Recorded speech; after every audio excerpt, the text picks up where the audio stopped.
Akkam jirtu hordoftooti chaanaalii koo nagaan koo siniif haa ta'u jedha. Gaan guyyaarraa kanas viidiyoo biraa qabadheetiin dhufee jira jechaadha. Viidiyoon koo guyyaarraa kunis baayoloojii kutaa 11ffaa unit 1 part 2 isaan qabadhee dhufe jechaadha. Gaan yeroo darbee part 1 isaa walii wajjin ilaalleetiin turre. Arrammoo part 2 isaa walii wajjin ilaalla jechaadha.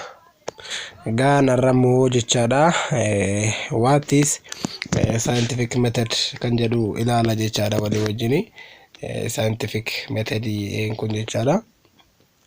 Kutaa 11 kana keessa biology keessas, chemistry keessas, physics keessas jira. Garuu nuti inni ilaallachuu danda'u basaa keessattuu akkuma isaa kan keessatti ilaalle biology keessatti siin ilaalla jechaadha.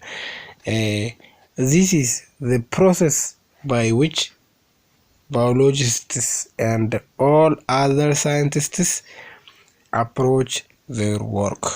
Egaan jechaadha. Scientific method kan jedhamu kun jechaadha. Biologistoonnis ta'e scientistoonni kanneen biroon jechaadha. Bifattiin hojii isaanii approach godhanuttiin agarsiifatanudha jechaadha. For centuries people based their explanation of what they saw going on in the world around them on observation, without testing their ideas to see if they were true. One ancient belief was that people living organisms could come into being by spontaneous generation. Egaan jechaadha. Scientific method kana jechaadha.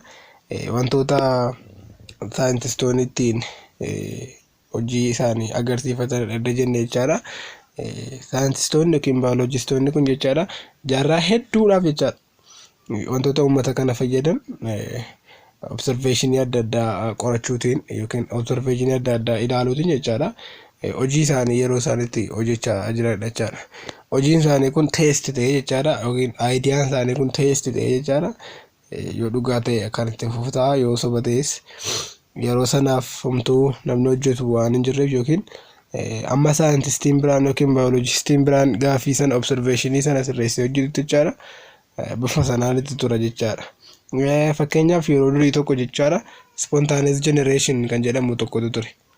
Spontaneous generation, this idea suggests that non-living objects can give rising living things, living organisms. Spontaneous generation kan jedhamu kun jechaadha yeroo duriitti wanti lubbuu hin qabne tokko akka wanta lubbuu qabu kennu ti amanama jechaadha. Yookiin wanta lubbuu hin qabne tokko irraa wanti lubbuu qabu tokko akka inni uumamutti amanaa turan jechaadha. Fakkeenyaaf kun observationii isaa conclusionii isaa asirratti ilaaluu dandeenya. Bal'inaan gara gadiitiin ilaalla garuu mee dhodhoofnee bira dabarra. Every year observation ilaalla jechaadha. Every year in the spring waggaa hundumaatti jechuudha yeroo spring jechaan yeroo bonaa yeroo birraa bokkaan roobu jechaadha. Yeroo arfaasaa jechuudha bakka. The river Nile flooded. Nile jechaadha yookiin lagni Nile jechaadha. Inguutaa flood ta'a jechaadha yookiin indambaleessa jedhamu jechaadha. Egaan Nile Itoophiyaa keessa maddee Sudaan keessa bahee Ijiptii keessatti jechaadha bal'inaan kan inni lafa qubatu yookiin kan inni dambaluu laga Ijiptii yookiin lafa Ijiptii irratti jechaadha flood kan inni ta'u. Yeroo laga Ijiptii sana yookiin lafa Ijiptii sanatti flood ta'u jechaadha. Wantoota adda addaa guuree asii dhaqee jechaadha. Biyyoota ta'u wantoota adda addaa guuree dhaqa jechaadha. Guuree dhaquun isaa sun jechaadha observationii ilaalanii jechaadha. Observationii godhatu jechaadha. Rakkoo sana akka kamittiin yookiin fala waaraa akkamittiin akka argatu godhu jechaadha. Conclusion irratti morfanii maal jedhu kana yaada biraadhaan gara gadiitiin ilaalla. Amma keessuma keessaa main point isaa duwwaa jechaadha. Mud soil gives rise to frog. Dhoqqeen jechaadha. Dhoqqeen biyyoo sana maal kenna jedhu isaan frog yookiin fattee sana kenna jechaadha. Kanaaf maal jechuudha gabaabamatti wayii spontaneous generation kana haasawuu barbaadeetidha. Spontaneous generation wanti lubbuu hin qabne wanta lubbuu qabu akka inni give rise godhu yookiin akka inni kennudha jechaadha. Spontaneous generation kan inni dubbatu. Kanaaf iddoo kanatti dhoqqeen kun jechaadha wanta lubbuu qabu akka inni kenne lagni Naayil kun yookiin Abbayyaan kun guutee jechaadha. Gaafa dambadee jedhu achirratti dhoqqeen uumamee dhoqqeen sun immoo jechaadha fattee akka inni uumu jedhaniiti yaadu jechaadha. Gabaabumatti mata dureen keenya inni guddaan akka inni irraanfanneef scientific method kan jedhudha jechaadha. Kanaaf iddoo kanatti scientific method process ilaalla jechaadha. The scientific method jedha fiiga 1.1. Kanaaf ask a question jedhanii jalqaba. Ask a question kun yookiin gaaffii gaafachuun kun jechaadha maalirratti hundaa observationii keenya irratti hundaa jechaadha. Rakkina tokko yookiin wanta tokko wanta fala barbaannuuf ilaallee jechaadha. Gaaffii gaafannu yookiin ask a question kun it's depend on our observation jennee ilaaluu dandeenya yookiin observationii keenya irratti depend ta'a jechaadha. Erga gaaffii gaafannee yookiin ask a question kana erga gaggeessinee booddee kallattiidhumaan maal goona jechaadha do background research. Researchii namni biraan hojjete jechaadha. Kana dura researchii namni biraan hojjete ilaalleeti magaazinii adda addaa akkasumas intarneetii irra jechaadha ilaala jechaadha. Researchiin kana dura gaaffii nuti gaafanne kana yookiin furmaata kennuudhaaf researchii nuti hojjechuuf deemaa jirru kana dura researchii kana namni biraan hojjete jira yookiin saayintistiin kana dura waan kana qorate jira jennee ilaalla jechaadha.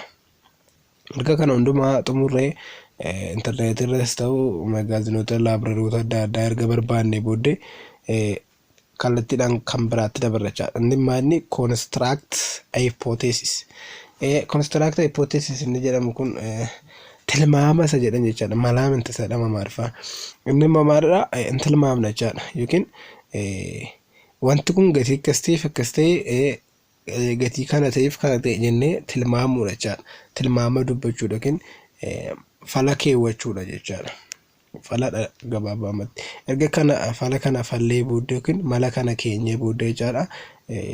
Wama arginu irratti hundoofneeti jechaadha kan nuti hojjennu tarii isa jedhamudha jechaadha. Tarii akkas ta'uu danda'a jennee kan nuti yaadnu. Isa booddee test with an experiment mala yookiin mala dhoofne sana maal goona test goona jechaadha. Experimentii yookiin yaaliitti gargaaramne test goona jechaadha.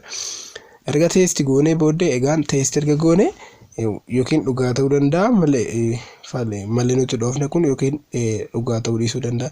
Isa test goone sana immoo analyze goona jechaadha. Result keenya conclusion gochuuf analyze results draw a conclusion kan hundumaa erga xumurre jechaadha. Yoo hypothesis keenya dhugaa ta'e jechaadha yookiin turuu yoo inni taate fudhatama yoo ta'e accept goone sana immoo report goona jechaadha result keenya sana yookiin bifa xumurree jechaadha. Bifa kitaabaatiinis ta'u bifa matseetota garaagaraatiin baasnee baayolojistoonni yookiin saayintistoonni biraan jechaadha. Saayintistoonni biraan akka hojjetaniif riippoorti goona jechaadha. Hojii kana hojjedhee riisarchiin koo kana fakkaata jennee miti immoo yoo ta'e jechaadha riijektii goona jechaadha. Yoo hipoteesisiin keenya kun foorsii taate immoo riijektii gochuudhaan maal goona እንደገና ol deebinee jechaadha. Hipoteesisii keenyatti ganaa ol deebinee think try again jenna yookiin erganaa yaanna jechaadha. Mala keenya mala dhoofne sanatuyyuu dogoggora ta'e waan ta'eedhaaf jechaadha. Isa እንደገና yookiin lafaatu jechaadha isa hojjenna jechaadha. Hipoteesisii keenya irra deebinee hojjennee ammas kan hunduma isaa jechaadha. Hipoteesisii kan biraa construct goona isa arganne sana immoo experimentiidhaan test goona analyze goona. Amma inni hipoteesisiin keenya turuu ta'e hojii hojjenne kana report goonutti irra deddeebinee hojjenne jechaadha. Misayyuu kanuma immoo ofii keenya duwwaadhaa hojjennee dhaabna osoo hin taane ganaa saayintistoota biraattis kenninee jechaadha. Wanta nuu dhufe sana hipoteesisiin keenya dhugaanuuf ta'e sun jechaadha. Akkasuma gama saayintistoota biraatiinis dhugaa ta'uu qaba jechaadha. Jarri irra deddeebi'anii hojjetanii bifuma kan keenya fakkaatu dhufuu qaba.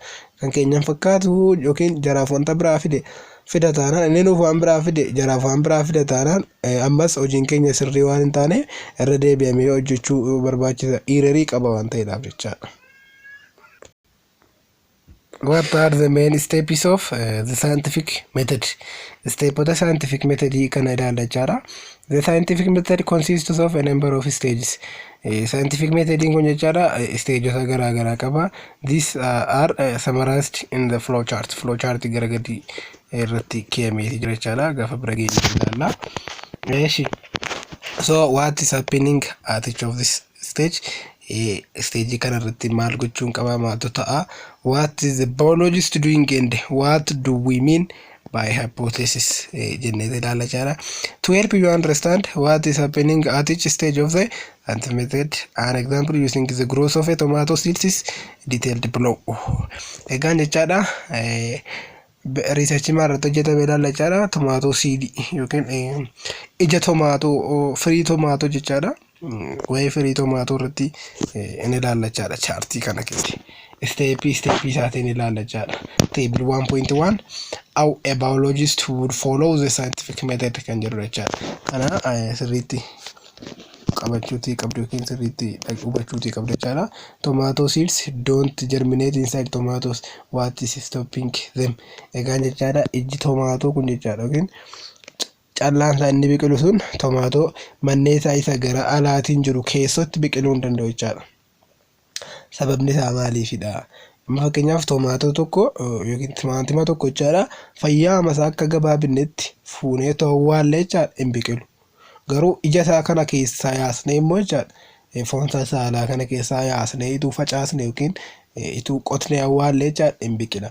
Sababa isa kanaa jechaan kan isaan hojjetan kun researchiin kun kan irratti hojjetamedha jechaadha. Steps of the method or steps of tooftaa isaa jechaadha. Mala isaa asiin tarreeffamee jira scientific method steps of scientific methodin bukkee kanatti immoo jechaadha what happens at this step kana irratti maaltu ta'e step kana irratti maaltu ta'e jedha jechaadha. Egaan observationiin keenya waa'ee timaatimii kanaatidha. Timaatimiin mannee isaa keessatti maaliif hin biqilu? Gaafa mannee isaa keessaa bahu maaf biqila? Akka inni mannee isaa keessatti hin biqille stop wanti godhe yookiin wanti qabe maal jenneetudha jechaadha. Ask question kan nuti jennu isaadha jechaadha. Observationii keenya sana timaatimii sana irratti hundoofnee gaaffii kana gaafanne jechaadha. Gaaffiin kunis akkas jedha jechaadha. Ni jalqabaa gaa ask question akka ta'e ilaalarraa something catches our imagination.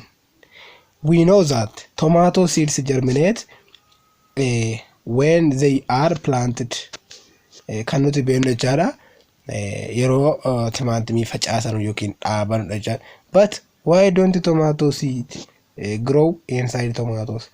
Yeroo jechaadha tomaatoo sana yookiin timaatimii sana fayyaasa awwaalanu maaf hin biqille? Inni kun maal jechaadha? Ask a question yookiin isa jalqabaatu yookiin step isa jalqabaatu jechaadha. Inni lammaffaan do background research. Researchoota kana dura hojjetaman jechaadha. Taariitii namni biraan yookiin saayintistii biraan waa'ee kana hojjetee jira yoo ta'e jechaadha hin hojjenna hin barbaanna jechaadha.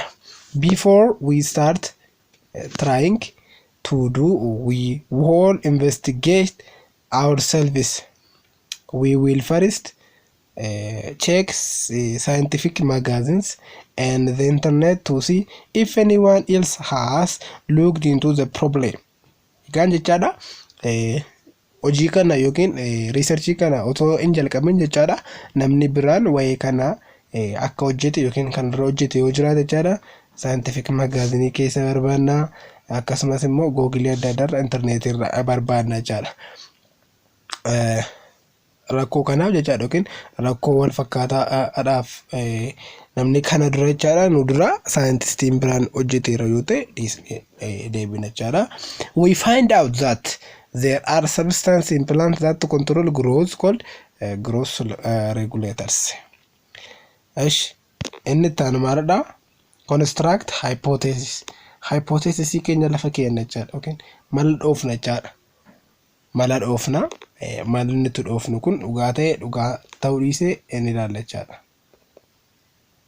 Kanaaf maal jedhee asitti hypothesis maal jedhan jechaadha. There are chemicals in tomatoes that stop the seeds from growing whilst they are still in the tomatoes themselves. Egaan malli isaan dha'an jechaadha. Tomaatoon kun tomaatoo siidsiin maaf tomaatoo keessatti hin biqille yookiin ijji timaatimii keessatti maaf hin biqille kan jedhuudhaaf jechaadha. Haayipoteesisii yookiin malli isaan dha'an jechaadha maalidha? Keemikaalatuyyuu tomaatoo keessa jira yookiin timaatimii keessa jira. Keemikaalli sun jechaadha yoo ijji isaa sun tomaatoo sana keessaa bahe malee akka achi keessatti hin biqilleef iyyuu stoopi godha yookiin hin dhorkaa jedhan jechaadha. Hypothesis isaanii isa kanadha. This hypothesis is testable by an experiment. Egaa jechaadha hypothesisiin kun immoo experimentiidhaan yookiin yaaliidhaan testable ta'uu qaba. We think that it is a chemical that is responsible in danda'ama jennee yaadna jechaadha. Akka danda'amu fakkaan hin danda'amne. So how do we prove that? Akkamitti immoo akka furu? We could try covering some seeds with tomatoes juice and others with water and see if and germinate. Egaa jechaadha maal qopheessuu qabna jechaadha? Timaatimii tokko cover gochuu qabna yookiin qolaa timaatimii foonuma isaa sanaa wajjin jechaadha. Isa tokko tomaatoo juisii yookiin cimmaaqii isaa keessatti jechaadha. Isa kaan immoo bishaan keessatti qopheessineeti inni ilaalla jechaadha. Based on our hypothesis we can make a prediction. Predictionii qopheessina jechaadha. Hypothesis keenyatti irratti hundoofne. Seeds covered in tomato juice will not germinate. Ijji isaa yookiin callaan isaa sun jechaadha yookiin sanyiin isaa sun jechaadha inni tomaatoo juisiidhaan covered ta'e jechaadha hin biqilu. As well as seeds covered in water yoo bishaaniin covered ta'e malee jedha. Kanaaf egaa kun hypothesisiidha. Dhugaan ta'u ganaa experimentii qoratanii jechaadha. Dhugaa yoo ta'e accept godhama, soba yoo ta'e yookiin hypothesisiin isaa kun soba yoo ta'e reject godhama jechaadha. Inni itti aanu maali? Design and carry out an experiment to test hypothesis. Hypothesisii kanatu test godhama jechaadha itti fufuudhaan. Hypothesisii yookiin malli dhaame kun dhugaa miti jechuudha jechaadha. Waa meeqa lafa kaa'ee jira as biratti? Waa 7 waa 9 wayii lafa kaa'amee jira jechaadha. Salgan isaa kana duraa duubaan sirriitti ilaalamee dhuguma akka inni itti kana waa salgan kana keessa darbee jenna dhugaa ta'a jechaadha. Put several tomatoes in blender. Tomaatota jechaadha tomaatota baay'ee blenderii keessatti yookiin waan walitti qodaa wayii jechaadha bakka mannee wayii keessatti kuufama jechaadha. In kaa'a jechaadha. Isa booda filter or strain the blender blenderii sana sirriitti qulqulleessa jechaadha. Material through some maslin qorrama jechaadha carqii adda addaatiin. Collect the tomato seeds and wash them in distilled water. Bishaan distilled ta'e yookiin bishaan danfifameen jechaadha. Tomaatoon seedsiin sun yookiin ijji tomaatoo sun miicama jechaadha. Isa booda inni afuraffaa maal godhama? Place 20 in a petri dish on filtered paper and cover them with the tomato juice obtained from filtering the tomatoes. Digdamaan isaa jechaadha petri dishii keessa jechaadha waraqata qullaa'ee irra jechaadha tomaatoo juisii sana akkasumas isa qulqulleeffame jechaadha tomaatoo dhiqame sana irra kaa'ama jechaadha. Inni shanaffaa maal jedha? Place 20 in a petri dish on filtered paper and cover them with the same volume of distilled water. Digdamaan isaa immoo jechaadha waraqata qulqulluudhaan petri dishii sana keessa jechaadha waraqata qulqulluudhaan cover godhamee jechaadha. Waraqataan cover erga godhamee booddee volumii bishaanii amma wal qixxee ta'een jechaadha keeyama jechaadha cover godhamee in keeyama. Inni ja'affaan maal jedhama? Place them in a gross cabinet that will keep the temperature and lighting condition constant. Inni itti aanu immoo gross cabinet tokko keessa jechaadha temperature isaa kan eegame ifti isaanii conditioning ifa isaa haalli ifa isaa jechaadha constantii kan ta'e keessa keeyama jechaadha. Inni torbaffaan leave them for 4 days.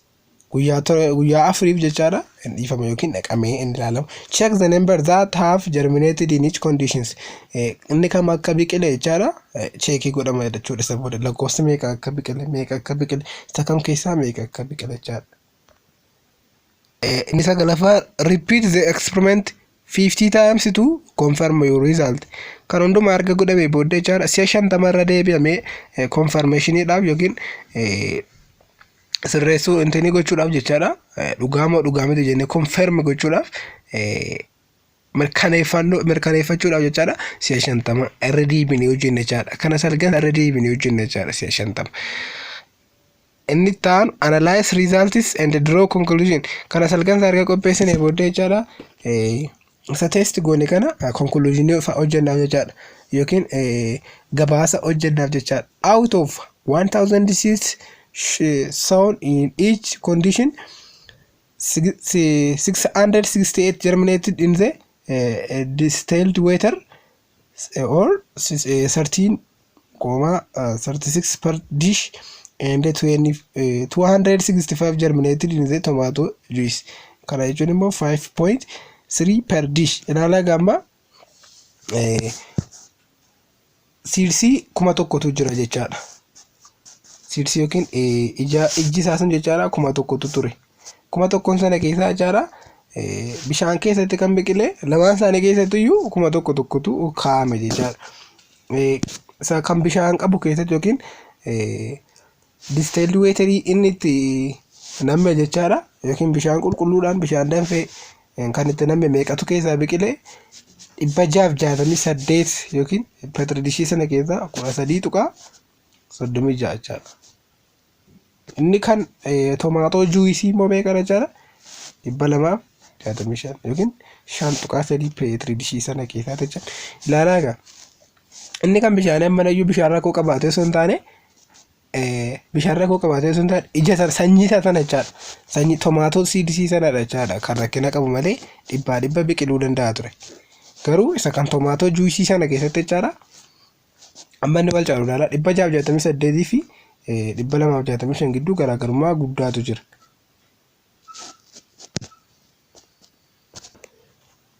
Kanaaf jechaadha inni bishaan keessatti kuufame sun kumnumti tokkoon isaa sun yookiin 1000 seedsiin sun jechaadha biqiluutii danda'a ture.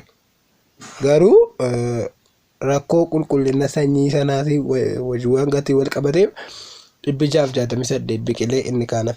Garuu jechaadha dhugaadhumatti iyyuu akka jarra hypothesisiin isaanii san jedheetti jechaadha inni kan tomaatoo juisii keessa jiru sun jechaadha keemikaalli waan keessa jiruuf yookiin tomaatoo juisii sana keessa waan keemikaalli jiruuf jechaadha biqiluu dadhabe harki amma kun 5.3 qofti biqilee jechaadha. It seems like something in the tomato juice is affecting the germinate of the seed. It cannot be the cells themselves. Egaan jechaadha tomaatoo seedsii sana keessatti wanti inni biqiluu dideef rakkoo sanyii osoo hin taane yookiin tomaatoo seedsii sana osoo hin taane keemikaala achi keessa jiru sanadha jechaadha. Because they were filtered off, it must be a chemical in the juice. Lamaan isaaniiyyuu filtered ta'aniiru jechaadha. Garuu inni kan bishaaniidhaan hojjetame caalaatti biqiluu danda'a jechaadha. Inni kan biraan accept or reject the hypothesis. Amma immoo yeroo itti hypothesis kana madaaludha jechaadha. Hypothesis isa keemikaala qaba tomaatoo seedsii keessa keemikaalatu jira. Tomaatoo keessa keemikaalli waan jiruuf jechaadha. Tomaatoo juisii keessa keemikaalli waan jiruuf tomaatoo seedsiin tomaatoo juisii keessatti biqiluu inni jara jedhan kana test goona jechaadha. Accept goona yookiin reject goona jechaadha. It seems as through the hypothesis along the right lines, the tomato juice will only contain chemicals. Kan kuno kana jechaadha. Tomaatoo juisiin sun maal qaba? Keemikaala of keessaa qaba jechaadha. Malee seelii sana miti. Seeliin sun qulqulluudha. Otoo seelii sana ta'e jechaadha bishaan keessattis hin biqiluu ture jechaadha. Wal fakkaataa haala wal fakkaataa temperature conditioning isaaniillee constantii kan ta'edha jechaadha. Garuu biqilaa irratti adda adda ta'ani. Kanaaf inni kun maal agarsiisa? Tomaatoo juice sana keessa keemikaala akka jiru jechaadha. And it does reduce the amount of germination. Keemikaalli sun immoo jechaadha amount of germination yookiin amma biqiluu isaa jechaadha reduce godhe yookiin inni hir'ise jechaadha. So we accept the hypothesis isaa kun fudhatamaadha jechaadha. Inni jedhe keemikaala keessa jiraate tomaatoo juice sana keessa keemikaala jira waan ta'eedhaaf biqiluu hin danda'u jedhe jechaadha. But inside the tomatoes themselves none of the seeds germinate. Biqiluu hin danda'u jechaadha. Tomaatoo sana keessatti jechaadha. There is a bit more work to yet. Ammas gana hojjechuu barbaachisa jechaadha. Sababni isaa isheen itti aanu riippoortii gochuudha jechaadha. Erga hojjetamee booddee saayintistoota biraadhaan akka hojjetamuuf riippoortii barbaachisa. Kana kan argadheera, kana hojjedheera jedhee riippoortii godha jechaadha. We must now decide whether or not to report the result to other biologists. Biologistoota biroodhaaf jechaadha. Jarri sirra deebi'anii kan nuti hojjenne kun kana akka hojjetaniif jechaadha. Someone else might decide to take the work further and try to isolate a particular chemical form, the many in the genes to find exactly what is stopping them from growing inside the tomato itself. Saayintistoota biraadhaanis hojjetamuutii qaba. Akkasuma immoo jechaadha rakkoon tomaatoon keessatti biqiluu hin dandeenyeef yookiin tomaatoo siidsiin tomaatoo sana keessatti biqiluu hin dandeenyeef dirqama hubatamuutii qaba jechaadha. Kanaafidha jechaadha kan inni riippoortiin kun gabaabamatti kan inni barbaachisu jechaadha. Tariitii gaaffii akkasii namni biraan kan qabu yoo ta'e akka gaaffii sana deebisuufitti jechaadha. Karaa biraa isa hojjeteef bu'aadha. Nama gaaffiin akkasii keessatti uumameef immoo deebii ta'a jechaadha. Isheen itti aanu maalodha? How did the scientific method disprove the idea of spontaneous generation? Scientific method kun spontaneous generation kan akkamitti disprove godhe. Gaansa spontaneous generation amma isinitti meen ture wanta lubbuu hin qabne tokko wanta lubbuu qabu akka inni kennu warra dubbatan keessaa jechaadha yookiin wanti saayinsiin sun spontaneous generation jedhama ture jechaadha. What about the belief that rotting meat produce flies? How could you disprove that by using the scientific method? Well, in 1668, an Italian biologist, Francesco Redi, barakuda jatami sadde jechaadha. Biologistiin biyya Xaaliyaanii Francesco Redi jedhamutu waan kana hojjete jechaadha. Many scientists consider this to be the first true experiment. Egaan saayintistoonni baay'een jechaadha. True experimentii ta'uu isaa jechaadha tilmaama keessa galchanii turan tilmaama keessa galchanii turedha. He used wide mouth jars containing meat. Wide jaarii yookiin uuroo afaan bal'aa qabu jechaadha. Uuroo afaan bal'aa qabu walitti qabee jechaadha foon keessa naqee. Some jars were left open the air to their uroon achi keessaa sun jechaadha baay'een isaanii afaan isaanii banaadha qilleensa akka galchanitti jechaadha. Other were covered with a piece of gas. Inni kaan immoo jechaadha qadaadame jechaadha yookiin in ashagame jechaadha. Maaliini piece of gaasiidha jechaadha. Piece of gas kan jedhu kun maalidha? Bifa agoo baraa kan ta'e jechaadha. Wanta qilleensa galchuu kan danda'u garuu lubbu qabeeyyii kamiyyuu galchuu kan hin dandeenye jechaadha. After several days, maggots and then flies could be seen in the open jars, but none appeared in the closed jars. Yeroo booddee jechaadha yeroo baay'ee booddee several days jechaadha booddee jechaadha. Maaltu argame jechaadha? Isa uuroo isa banamee jiru sana keessatti jechaadha maagootii fi flaayisiitu argame yookiin laarvaadhaa fi hanqaaquu isheen buuste sanaaf flaayisii argame jechaadha yookiin maagootii fi flaayisiitu argame jechaadha. Garuu jechaadha kun maal keessatti duwwaadha? Open jaarsii yookiin isa afaan duwwaa ture sana keessatti jechaadha. Isa duwwaa keessatti malee isa covered ta'e keessatti wanti tokkollee hin argamne jechaadha. Kun maal mul'isa jechaa ture jechaadha. Francesco Rediin kun jechaadha lubbu qabeenyiin sun jechaadha non living things irraa akka isaan non living organismiin akka irraa uumamne jechaadha. non living organism irraa organismiin kamuu akka uumamu tokkoyyuu akka hin jirre agarsiisuu isaati jechaadha. Uuroo isa tokko qadaadee isa tokko otoo hin qadaadin foon jechaadha keessatti walitti qabee jechaadha. Isa tokko keessatti isa qilleensa galchu yookiin isa banaa keessatti jechaadha. Uuroo banaa sana keessatti jechaadha. Maagotsii fi filaayisiitu argame. Uuroo isa qadaadamaa yookiin isa cufamaa sana jechaadha. Piece of gaasii sanaan isa cufame jecha keessatti none appeared in the closed jars waan ta'eef wanti tokkoyyuu keessatti akka hin argamne mul'isa jechaadha.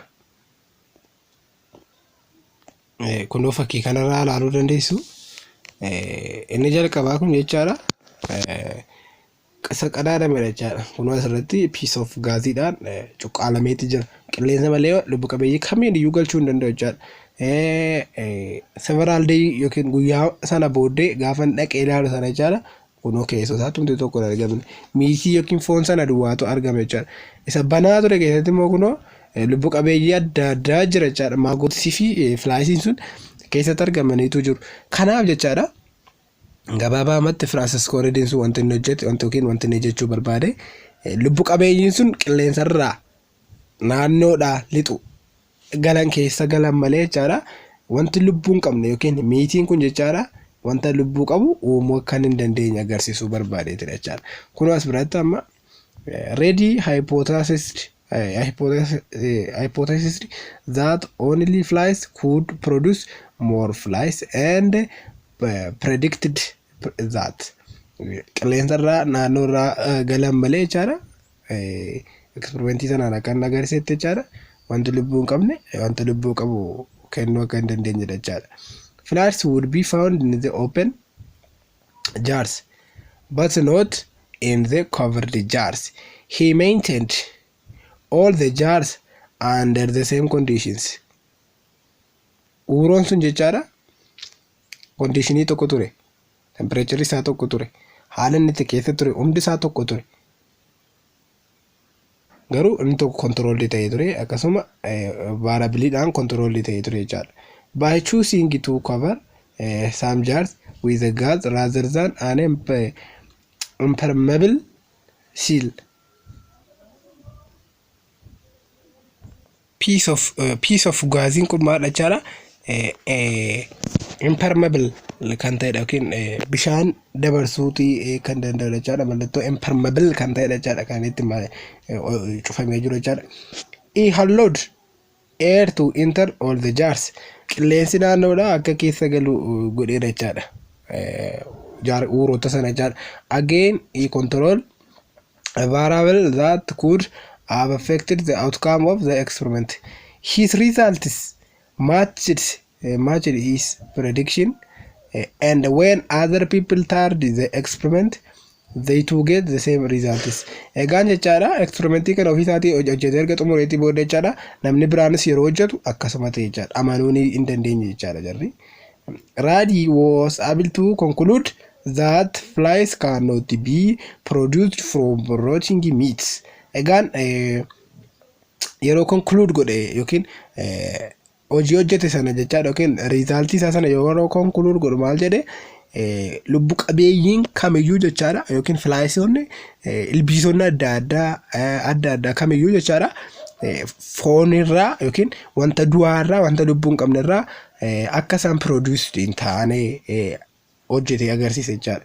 He also went on to say that it was unlikely that any form of spontaneous generation was possible. Spontaneous generation jechuun egaa wanti lubbuu hin qabne tokko wanta lubbuu qabu tokko akkan uumudha. Foon kun tortoree jechaadha. Foontu tortoree jedhutu jiru warri spontaneous generation kun jechaadha. Foon tortoree maal kenna? Lubbuu qabeeyyiin adda addaa keessatti argamti. Amma fakkeenyaaf foon tortoraa tokko wanta du'aa tokko keessatti raammoota fa'aatu argama. Ilbiisota adda addaatu argama. Isa kana maal jedhu ture jarri? Foon sana yookiin wanta du'aa tortoraa sanatu oomishe malee qilleensa irratti galte hin jedhan jechaadha. Kanaaf Francis Collins kun yeroo jalqabaatiif yaadii spontaneous generation kun impossible dha jedhe agarsiise jechaadha. Hojii isaa kanaan yookiin experimentii isaa kanaan jechaadha. Spontaneous generation impossible akka ta'e yookiin sirrii akka hin taane agarsiisa. Most people accept this for larger organisms. Namoonni baay'een jechaadha yeroo baay'ee hojii isaa sana maalitti fudhatanii orgaanizimoota larger orgaanizimootatti fudhatan jechaadha. Hojiin hojjete kun larger orgaanizimoota yookiin orgaanizimoota gurguddaa irratti hojjeta malee but at round about this time the microscope had been invented and the whole world of microbiology was opened up. Many people still believed that microorganisms could arise by spontaneous generation. Namni baay'ee maal amanee ture jechaadha yeroo sana microorganismoonni spontaneous generation yaada spontaneous generation fudhatanii jiru, deeggaranii jiru. Hubannoo namaa immoo jijjiiruun waan hin danda'amneef jechaadha al tokkotti hubannoo namaa sana jijjiiruun hin danda'amu. Kanaaf ilbiisonni xixiqqoon yookiin microorganismooti spontaneous generation waan argamu. Tarii kanatti hojjette kun illee maaliif ta'uu danda'a? Larger organismoota kanaaf ta'uu danda'a jedhan amanuu fi dadhaban jechaadha. It took the work of kana erga hojjette booddee amma immoo work of Louis Pasteur namicha jedhamu dhufe. Francisco Redin amma kan hundumaa hojjetee hundumaa isaa xumuree lafa kaa'ee jechaadha. Namni fudhachuu dhiisee jechaadha. Hojii isaa hundumaa xumuree riippoortii godhe jechaadha. Garuu namni ammayyoo maalidha larger organismiidhaaf malee microorganismootaaf hin fayyadu jedhanii amanu jechaadha. Namoonni biologistoonni yookiin microscopiidhaan jechaadha irra hin jalqaban jechaadha. Hojii isaa kana qorachuuti jalqabanii isa booda immoo namicha tokkotu dhufe. Namichichis maqaan isaa eenyu jedhama? Louis Pasteur jedhama. Inni immoo yaada kana kan biraadhaan amma ta'e nama hubachiisuudhaaf dhufe jechaadha. Inni immoo hypothesisiin isaa kan Francisco Redin sana wajjin tokko ture. Garuu wanti inni fudhate adda ture yookiin observationiin isaanii yaadi isaa wal fakkaatu malee wanti isaa adda ture. Inni immoo in 1859 Pasteur carried out experiments to show that the microorganisms that caused wine and brose. Inni immoo wayiniidhaaf broozii yookiin broozii kan jedhamu kun shorbaa foon irraa hojjetamudha jechaadha. Shorbaa foon irraa kan hojjetamudha jechaadha. Brose to go cloudy come from the air and were not made from the brose itself. Inni immoo maal jedha jechaadha. Lubbu qabeeyyiin brooziin gaa foonidha jenneerra inni sunis sila waan akka foon irrattidha kan inni hojjete wanta du'aadha jechaadha. Inni kunis biroozii fi wayinii irratti hojjechaa jira. Lubbu qabeeyyiin kamiyyuu biroozii keessatti hin argamu qilleensarraa gala malee jedha jechaadha. He used special swan-necked flags like kuno swan-necked flies kan jedhu kun jechaadha. Filaaskii mormi isaa akka kana ta'e jechaadha. Kuno neektiin isaa mormi isaa kun jajalloo kan ta'e hojjete jechaadha. Maaliif wanta inni fudhateef jechaadha iddoo kana keessa jechaadha filaaskii kana keessa maal kaa'e biroozii kaa'e yookiin shorbaa sana naqe jechaadha. Morma isaa kana akka kana kan inni jallatuuf maaliif fayyada? Lubbu qabeeyyiin biraan yookiin filaayisiin biraan jechaadha maagootii filaayisiin sila kan Francisco Redin keessatti argame akka hin argamneef kan hundumaa keessaa siin galee manna siin ba'ee dhufee biroozii kana bira ga'utti hin tura waan ta'eef jedheetidha jechaadha kan inni kana fudhate. Lubbu qabeeyyiin biraan naannoo irraa akka keessa hin galleef jechaadha kanaaf gargaara. Pasteur boiled brose in swan-necked flask to kill any microorganisms that might be in them. Egaan jechaadha Pasteuriin kun maal godhe yookiin Louis Pasteuriin kun maal hojjete biroozii sana yookiin shorbaa sana jechaadha boil godhe yookiin hin danfise jechaadha. Sirriitti erga danfise booddee jechaadha swan-necked flask kana keessatti jechaadha microorganismiin kamiyyuu akka keessa hin jiraanne ara jalqabuuf ka'u jechaadha akka keessatti du'u godhe jechaadha. Ho'isee jechaadha bishaan isaa achi keessa jiru hundumaa isaa ho'isee jechaadha. The boiling forced steam and air out of the flasks. Egaa jechaadha wanti bulluqe kun wanti ho'e kun bulluqeera waan ta'eef jechaadha steamii achi keessa jiru akka ajjeesuuf gargaara jechaadha. When the boiling stopped and the brose cooled erga ho'ee booda jechaadha birooziin sun immoo erga inni qabbanaa'e air was sucked back into the flasks. Qilleensi nagaan akka itti galu godhee some contained a filter to prevent all solid particles from getting into the a gross medium from the air. Wanti jajjaboon kamuu akka keessan galle yookiin lubbu qabeeyyiin biraan kamiyyuu akka keessan galle godhe jechaadha. Other hand, no filter, but in this the dust or the microorganisms in the air settled in the lowest part of the neck of the flask.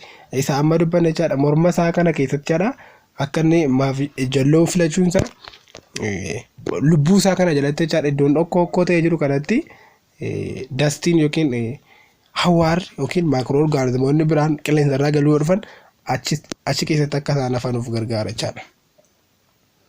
All the flasks were kept under the same conditions in Pasteur laboratory. Flaskonni kun jechaadha swan-necked flaskiin kun conditionii tokko keessatti kaa'aman jechaadha laboratory Louis Pasteur kana keessatti jechaadha. Pasteur found that the brose stayed clear for months. Pasteur kun jechaadha brozii kana ammamiif turte jaaf turte jechaadha. At the end of this time he treated the flasks in one of three ways. Sanneen hundumaa erga hojjetee fixee booddee jechaadha wantoota kana sadii hojjete jechuudha. Innis maanni he left some of them as they were. Akkuma isaan jiranitti dhiise jechuudha. Swan-necked flask sana he broke the necks on some. Warra kaan irraa immoo maal godhe morma cabse jechaadha. Uroo warra kaan sana irraa jechaadha. He tilted others to allow the dust in the lower part of the neck to mix with the brose. Isaan kaan immoo maal godhe itti dhiyeessee yookiin itti gaduma itti butee irraa morma erga cabseen booddee jechaadha. Wantoonni biraan dastiin adda addaa akka keessa galu godhe jechaadha yookiin brozii yookiin shorbaa sana wajjin akka isaan mix wal godhan taasise jechaadha. Kunoo fakkeenyaaf akka kanaatti jechaadha. The brose in the second two groups of flasks turned cloudy due to the presence of microorganisms within days. Egaan jechaadha broziin kun jechaadha secondii lama booddee groupii flaskii sana keessatti jechaadha microorganismoonni keessatti mul'atan jechaadha isaa morma cabaa keessatti jechaadha. The brose in the first group remained clear. Groupii isa jalqabaa keessatti jechaadha clear dha jedhamtu tokko keessa hin jiru.